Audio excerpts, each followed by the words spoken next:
Hello there, everyone. Happy Tuesday to you. Sorry, we're a little bit late today. We had a technical hiccup. I was going to start the show by saying, how many cups of coffee are you on today? Because I feel like I should be on cup 35. It's just one of those days. And then my computer decided to, decide it was one of those days as well and didn't want to function.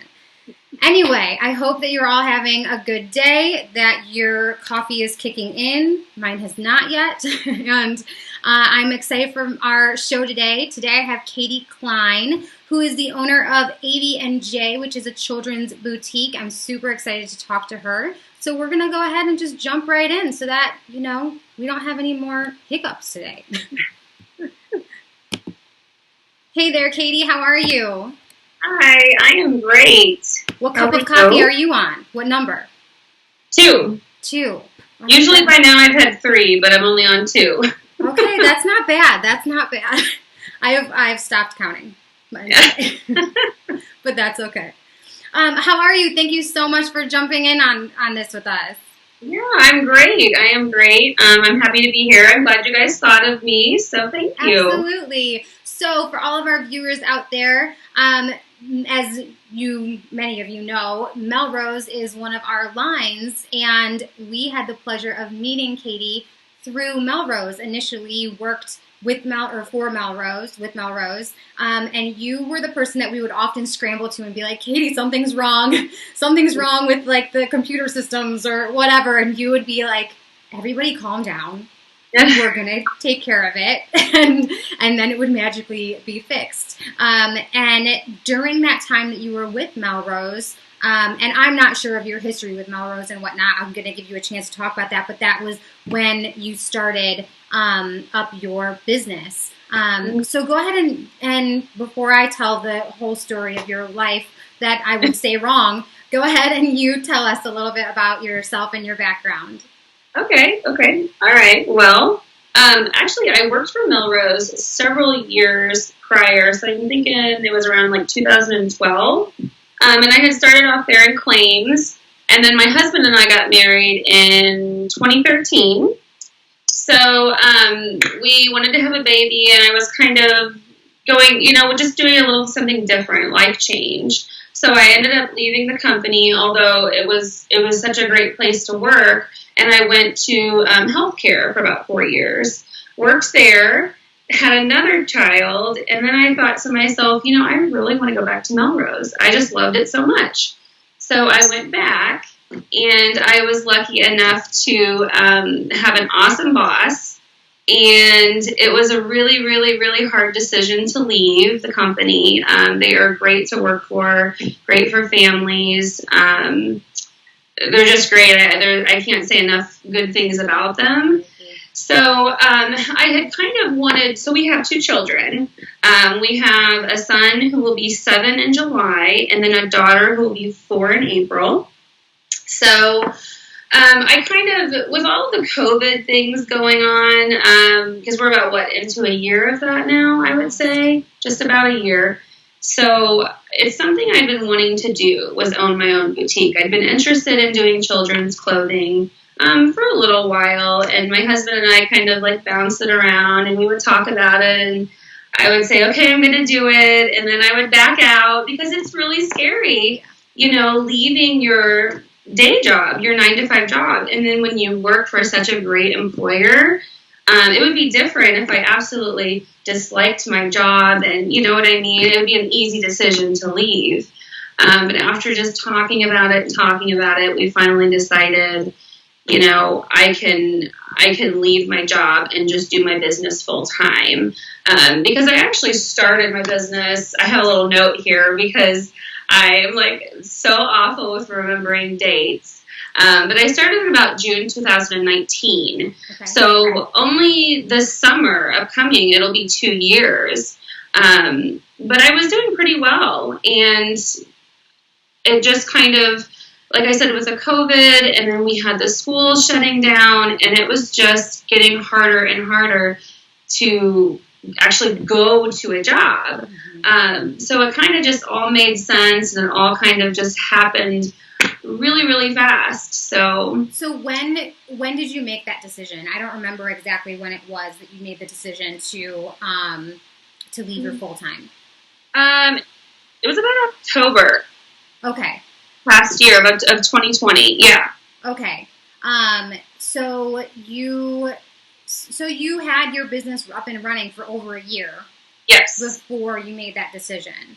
Correct. Yeah. And well, obviously, COVID changed everything, right? So I was gonna say, are you happy with, or feel like it was a good timeline? Are you happy with, when you made that transition? But at the same time, COVID did change so many things and kind of accelerated so many of those decisions that it sounds like that did play in a big part to your decision as well.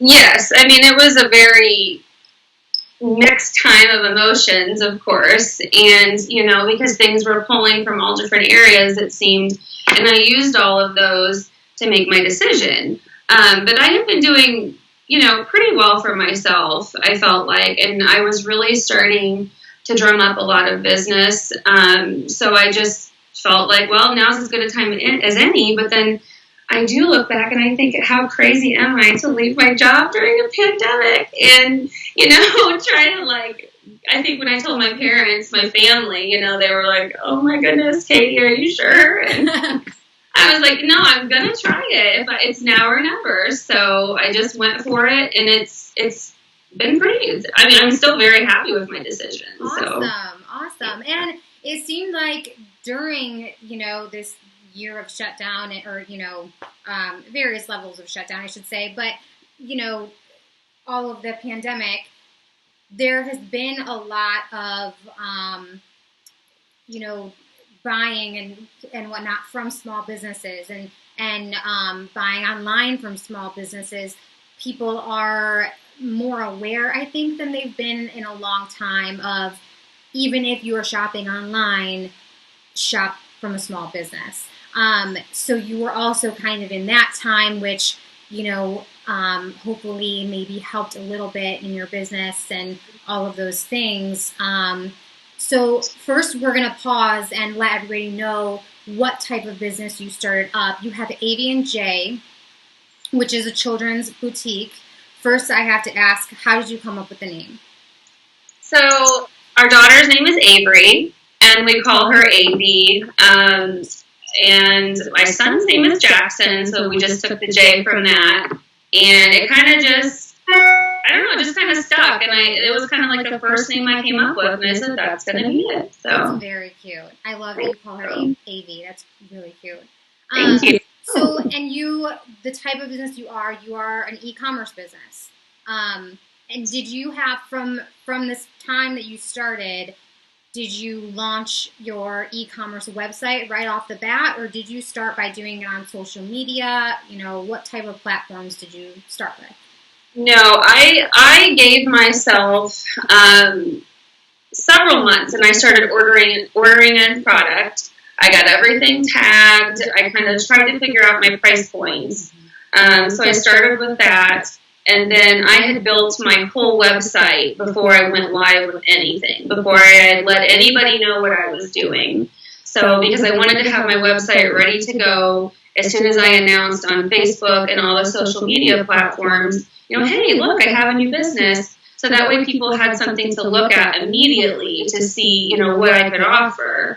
And I think within maybe an hour of when I kind of had launched everything, I had my first order. So, of course, it was from some friends and, stuff like that. But still, yeah. So that's really cool. Okay. So, and since then, you have stuck with being an e-commerce based business. You have dabbled in some pop-ups and some events. Yes. So can you tell us about some of the events that you've done? Yeah. I travel. So far, the farthest I've traveled was maybe about 3 hours. But so I'm located in Quincy, Illinois, which we're right on the border where the Mississippi is, right over into Missouri, over into Hannibal. So if anybody knows where that is, that's where I'm at. So we're very close to St. Louis area. I go there for some events. I do have one coming up. I think in April I might be going to Indiana. I'm going to start this summer and this year to try to travel a little bit further, since now this is my full-time job, and do these, bigger events. And I have a friend. She's a friend / my cousin. She owns her own jewelry business as well. So we are starting to travel together and kind of link up. So that's been a good thing. But so what type of events are they? What kind of events are they? Yeah. So they would be like craft shows, vendor shows, markets, farmers markets, things like that. Very cool. Very cool. And then recently, throughout the Christmas season, I think it was open for 2 months. You did a brick and mortar pop up. Can you tell us a little bit about that? Yes. So I have another friend in town, and she runs a women's boutique. So she has always had a dream herself of doing a brick and mortar, and she had found this place downtown on Main Street in Quincy that was up for rent, and she had asked myself and then our other friend that does the jewelry, she said, well, hey, would you guys want to maybe rent this for a couple months? I'll do 3 boutiques under one roof and just be here for the holidays, see how it goes. And at first I was kind of like, I don't know, we'll see. And then we went and looked at the space. I said, yeah, let's do it. I mean, why not? It's now or never. That's very much my motto. Now is kind of like now or never.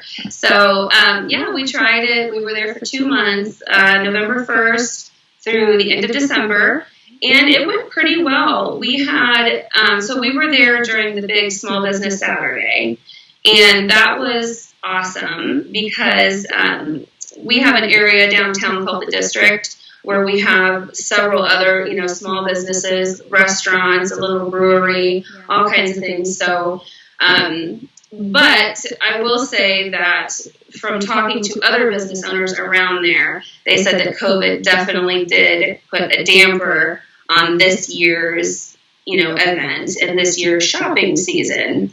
So it did go very well, but I would be curious to see how it would go when COVID wasn't going on. So, because we don't have anything to compare it to, since that was the first time we'd ever done a brick and mortar.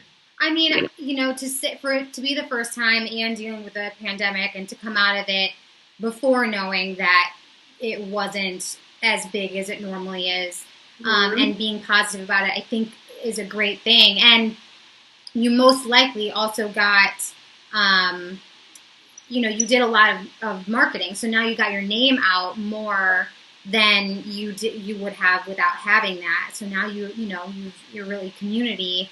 I'm sure will continue to order from you even after that shop being closed. Yes, and they have. So that's been great. It was well worth it. It was a great experience. We still did great, while we were there selling things, and we had a great holiday season. So I have no complaints. It was just different because I had left my job to kind of work from home and do things on my own time. And then all of a sudden, a month later, I had to report to work at, 10 a.m. And so I was kind of like, okay. But yeah, it was a great experience. I'm really glad we did it. I had a good time doing it with my friends. So, So here's the big questions.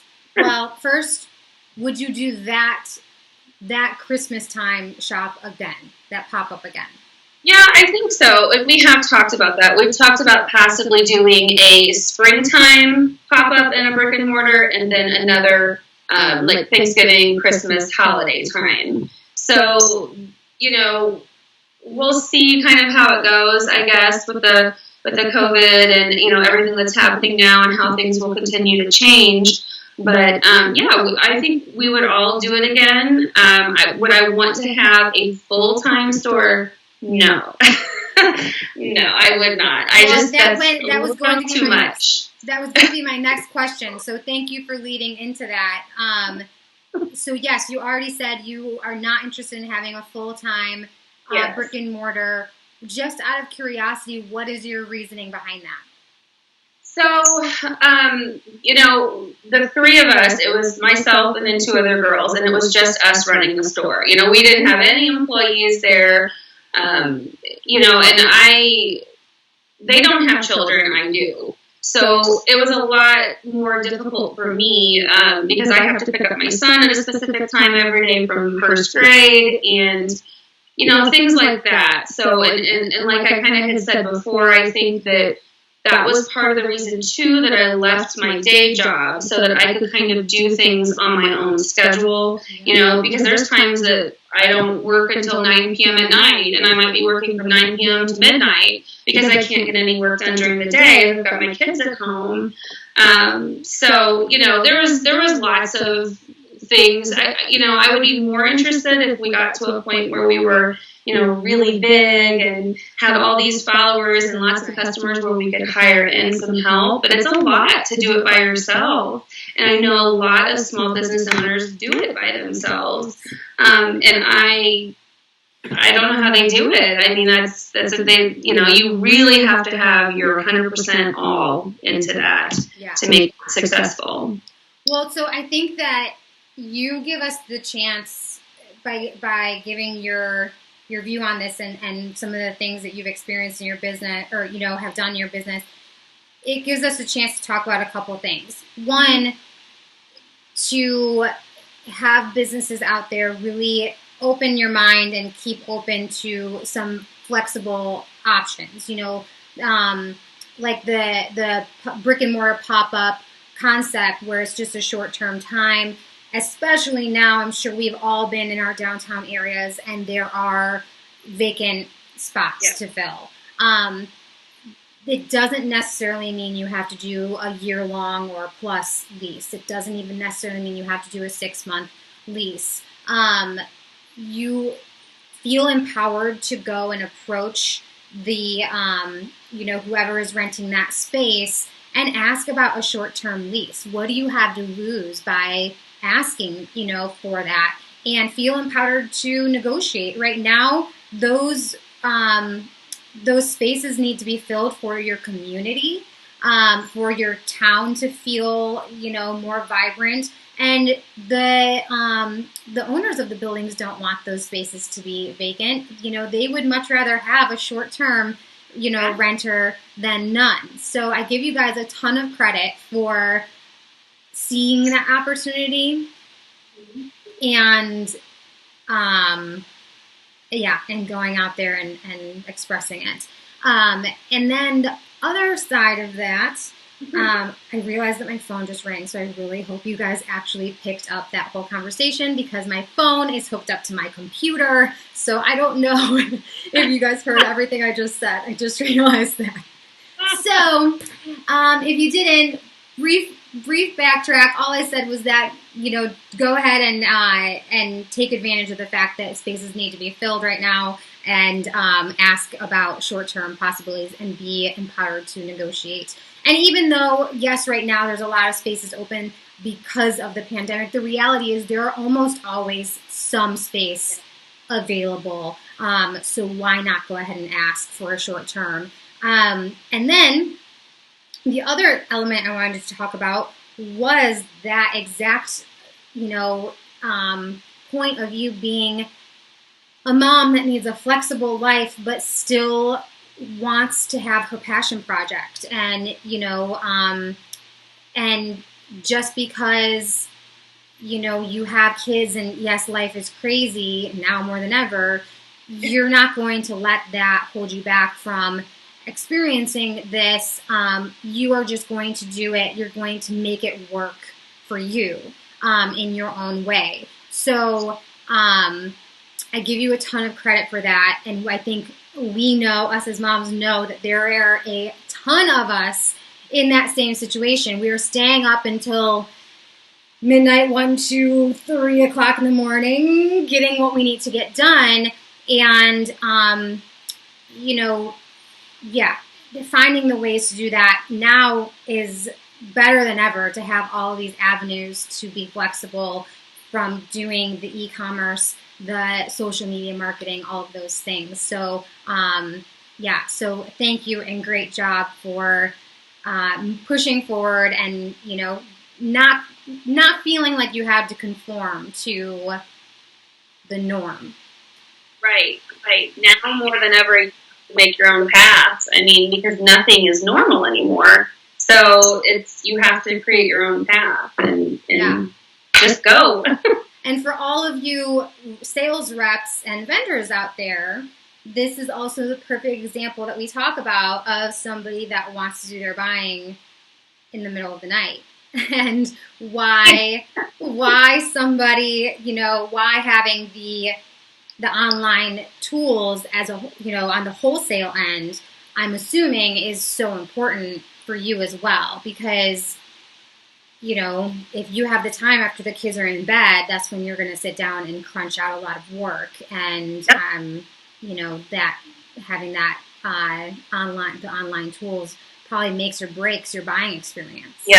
Yes, definitely. I have to have wholesale websites available to me at all hours of the day, no matter who I'm buying from. So, because I never know when I'm going to have time to do it, to log on and look. And so, that's very important. And does the quality of the pictures, does that make or break your buy? Yes, I think so. I do. I mean, yes, definitely. Yes. Yeah. So yeah, all of our sales reps and vendors out there, make sure you get your pictures up, your, you know, catalogs up, make sure they're easy to use and accessible. Now, did you go out to any of or have you been out recently to any of the shows, any of the markets? No, I have not been to a market yet for myself. I used to go all the time for Melrose, so I would go to Atlanta, so I know all about that, and that's also part of, you know, my decision when I left. I learned quite a bit from my old boss, from Brad, and, you know, just from working at Melrose. So I've been looking at possibly going to some of the markets for myself. I've heard Dallas is a really good one for apparel.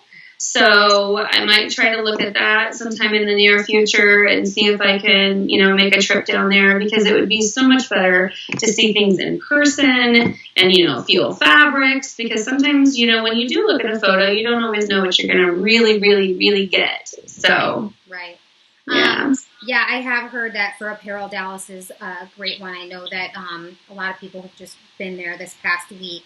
And I have to give a shout out to Whiz Bang. I know I've seen you up in the Whiz Bang community sometimes. We are obviously big fans of Whiz Bang, and, you know, I'm sure you've gotten a lot of helpful tips from that community. That group. I like to just scroll through, because sometimes, you know, a lot of it seems to be brick and mortar, but that can still help me. You know, it's great to have seasoned business owners in there who've been doing this for a long time, and I love it. I'm glad I'm in that group. Yeah, absolutely. It's a great group. So how do you see your business evolving over the next, you know, couple years? Well, I mean, obviously, I hope it just continues to grow, and I love to do the events. I like to travel. I like to meet new people. I like to go back to the same towns. We have in Illinois, Taylorville, and they are right outside of Springfield. It's a small little town. I've been there several times, and I just love their community.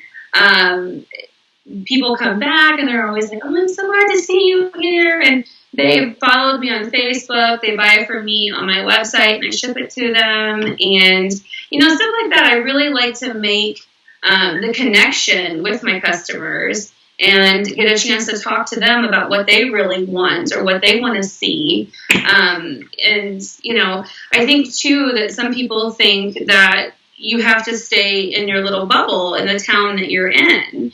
And I also sell a lot on Facebook as well, in different types of, like, mom groups. Yeah. So I ship my things all over, you know, the United States. I've gotten pretty far outside of just my small little town. So it's great to kind of, you know, build with all these different avenues. So I hope to continue to use those and just, you know, build myself up. That's awesome. Do you have any tips or pieces of advice for any new entrepreneurs, or especially, maybe new retailers? I mean, I would say for a boutique, anybody that wanted to open up a boutique, whether it was, men's, women's, children's clothing or whatnot, I think it's very important to kind of know your market, kind of know a price point. I like to keep a lot of my items below a specific price point so that kind of everybody can afford. Because some boutiques, some children's boutiques are very high end, and you might be paying $40, $45 for a dress. I try to stay away from stuff like that, and I like to keep things affordable for everybody. So I think that that's really important, is to try to just kind of get some kind of a mold going right in the beginning of how you really, really want to run it, and do a little bit of research, and do some research in your area about your competition as well. Because if you live in a small town and there's 4 other boutiques, that's a lot of competition. Otherwise you have to be very, like I said, sort of business savvy. Start doing events, start figuring out ways to get your name outside of your own town, your own city. So that's my biggest piece of advice, I think. And also is you have to be 100% in. I feel like you have to be 100% in if you're going to do something like this. There's no 50%, nothing. It's got to be all or nothing, I feel like. Yeah, so. I do agree with you, because it is anybody that thinks that it's not a lot of work, and that you're, even though you get to make your own hours and you are your own boss, it's the opposite. It's a lot of work. Never stop. Yeah. The hours never stop. It seems like there's, any opportunity to work, I'm usually working. One thing that I didn't even realize is just how long it can take to sit down and kind of create a Facebook ad or create a Facebook post about really what you want to say and how you want it to look, and all of that stuff takes time. It takes so much time. Absolutely. I know it does. Is there a certain website or anything that you use to create your Facebook posts or ads?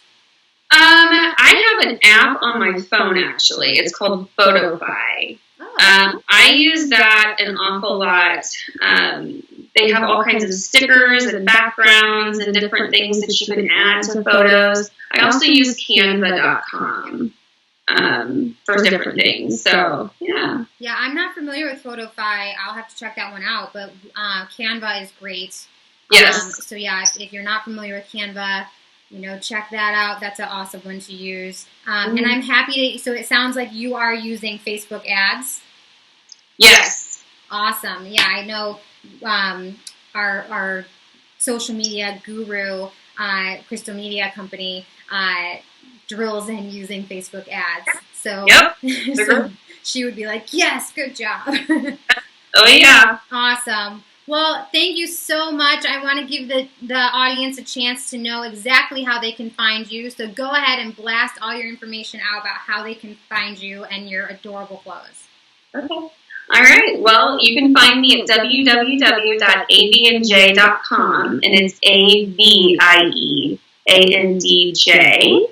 And I'm also on Facebook, so you can look me up, just Avie and J, type it in your search bar. You'll find me right then and there. Give us a like.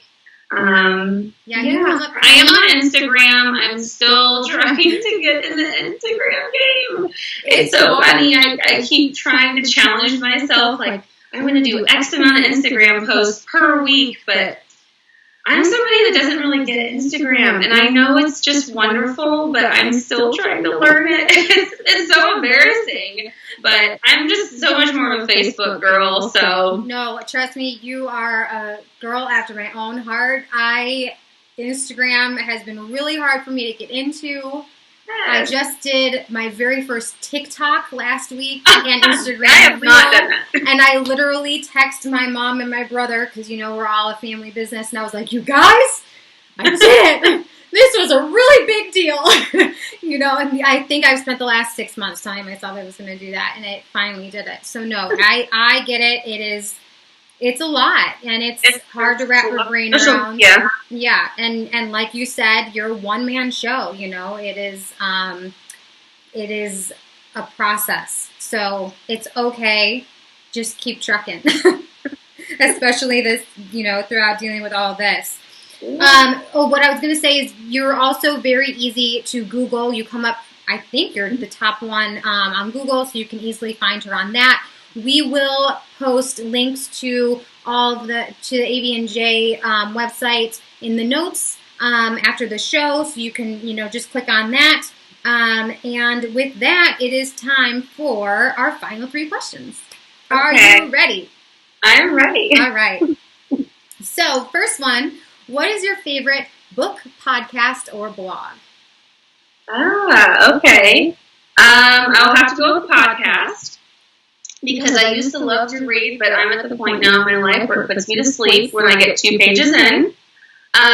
So I actually have 2 podcasts. I really love Armchair Expert by Dax Shepard. So he is married to Kristen Bell, which is the voice of Anna from Frozen. And he just kind of has a funny show. He brings on different guests and stuff like that. And then I am so into the murder mysteries.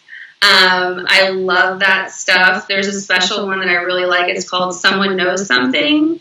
It's by CBC, which is a Canadian broadcasting company. But I love it. It goes through all these, murder mysteries in Canada, and there's some of them are solved, some of them aren't. I love stuff like that. So. That sounds really cool. Wait, so are these real? They're telling real stories? Yeah, it's kind of like unsolved mysteries, sort of in a podcast form. Yeah. Very cool. Those are 2 I haven't heard of yet. So, and yes, Dax Shepard is really funny, so that would be a great one too. I might have to add that onto my list. Okay, what is the most important tool in your toolbox? I would say really just trying to stay organized, especially with this type of a job. I mean, if you kind of just let your paperwork go everywhere, I mean, it just takes a lot of organization. I would say that's probably my top one, and then just keep pushing. I mean, it gets so hard sometimes, and there are a few times where I've been like, oh my gosh, should I not have done this? And, but then you just kind of have to think, this is just one season and of my life, where my children are home with me. It seems like forever until they go back to daycare, and, so I think that's, keep pushing and stay organized. Yeah, those I agree are pretty important. So, last question. How do you think retail will continue to evolve throughout 2021? Now that we are, I think, kind of starting to see the light at the end of the tunnel. I know here in Illinois, yesterday, it was a big deal that some of our counties moved forward or up a step. I don't know if you say up or back a step, but some restrictions got lifted off of some stores and businesses. So it was a really, great thing. So it feels like we're starting to see, some light at the end of the tunnel. How do you think, retail is going to keep on evolving throughout the year? I think everybody is ready for spring, even more so now than normal. I think that, I think most people are ready to go out and shop. They are so ready to go out to craft fairs that are outdoors, or an arts in the park type of a scenario, because cities all over the United States have those, when it starts to get warmer. So, I think people are really ready to shop. They're ready to spruce up their homes. I mean, I'm that way. I've just kind of been redecorating my home, and people are looking to feel good and to feel better, and buying new things can make people feel better, for lack of better words. So I think it's just going to continue to grow, but I do think that shows and events are going to be really big hits this year, even more so than normal. Yeah, I mean, that is a really great point, though, that because you do a lot of these outdoor events. I think those could be huge this spring and summer, because even for the people that are still a little bit nervous about going into, the enclosed spaces, I think the majority of people will feel pretty comfortable doing these outdoor events. And, hopefully we'll have some good weather as I'm looking outside and it's literally snowing outside. I cannot wait for summer and warmth and all of those things.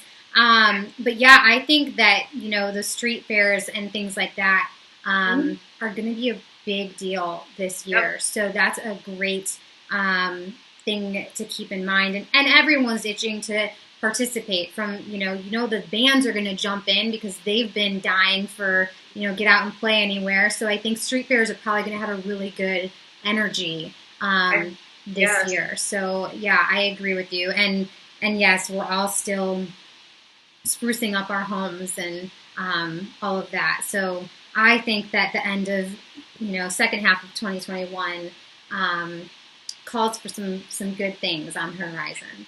So I agree. Awesome. Well, thank you so much, Katie, for joining us. I really appreciate it. And I can't wait to continue to watch your boutique grow and yeah, place my orders. Yeah. So, thank you so much, and I'll talk to you soon. Okay, bye. Thank you, everyone, so much for joining us today. I swear it's just been like a day of hiccups over here, but sorry, it's really snowing for like the 4th day in a row, but that's okay.